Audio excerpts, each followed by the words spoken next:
We live in a college town and just bought another house for our children to possibly live there in the near future.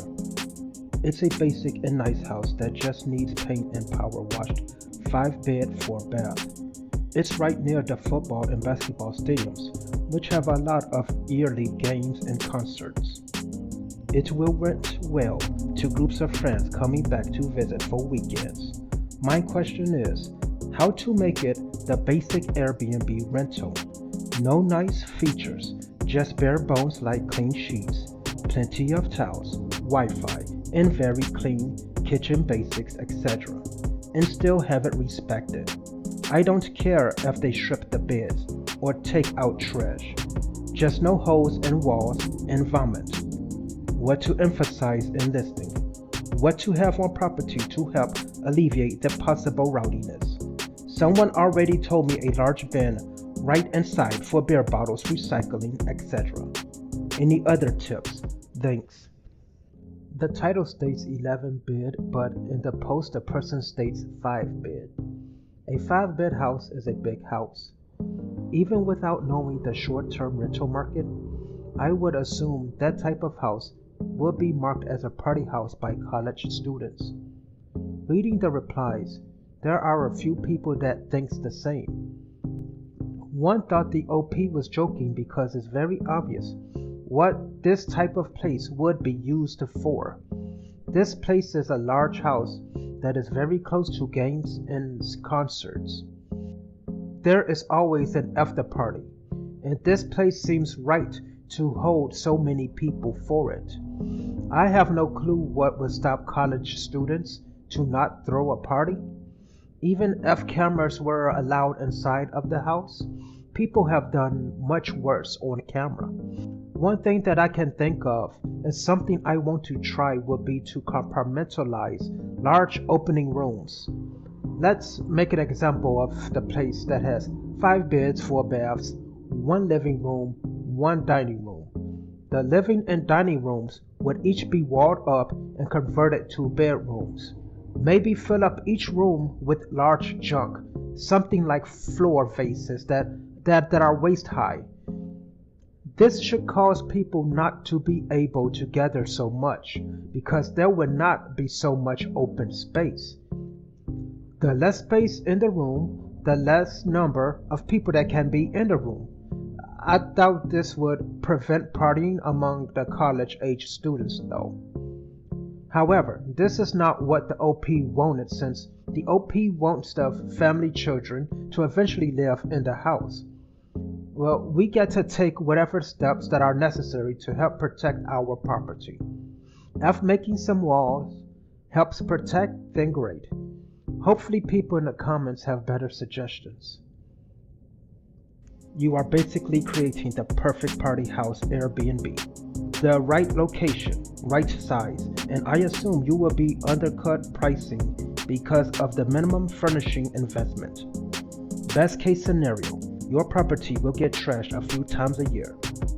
Worst case, neighbors report you and you will get delisted. Don't go down this route would be my tip. Oi, you are really playing with fire. I would suggest the most vomit and piss-proof finishes. A good semi-gloss paint, vinyl flooring, limited soft furnishing, and those that should be washable. Double or triple your waterproof mattresses protection on every bed. Any wall art should be screwed to the wall. Eliminate any knickknacks, melamine dishes, and plastic drinkware. Make sure you have a good plumber and a good drywaller readily available. Whatever you think a bunch of drunk college buddies can do, it will be 10 times worse. Also be prepared to factor in losing rentals and having to cancel for a month or more when you get a crew that really trashes your place. I also live in a college town, and there is no amount of money that could persuade me to undertake this business motto. This has to be a joke, or you forget the /s. Wait till the party goes too far and see how your liability stacks up in court. These people think it's a bad idea just like I do. I would believe this OP is joking as well. It's obviously a large place, close to sporting events, and the OP even said concerts.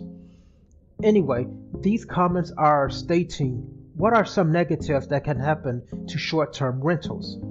The expected damage of renting to certain groups, things can come up missing, insurance doesn't cover every type of action or the property, and neighbors can report the issue, whatever may be occurring.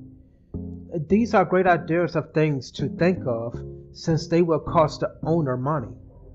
We live a few blocks away if you should ever need anything. Age restrictions, outdoor cameras, noise monitoring system both inside and outside, preferably Minute or a monitoring company. Some hosts find them unreliable, but listing them in the description would at least deter them in some fashion. Try vetting as much as possible. For my properties, I'll look at the profile and how many, if any, reviews, and if I'm feeling unsure, I'll simply say, thank you for reaching out. I'm happy that you choose us to host you. Are you staying with us for business or pleasure?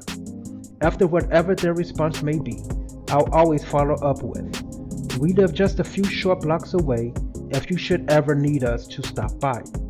They cancel ASAP every time.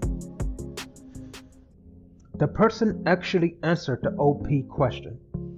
It seems we live a few blocks away would indicate to the renter that the owner could possibly witness the party to shut it down.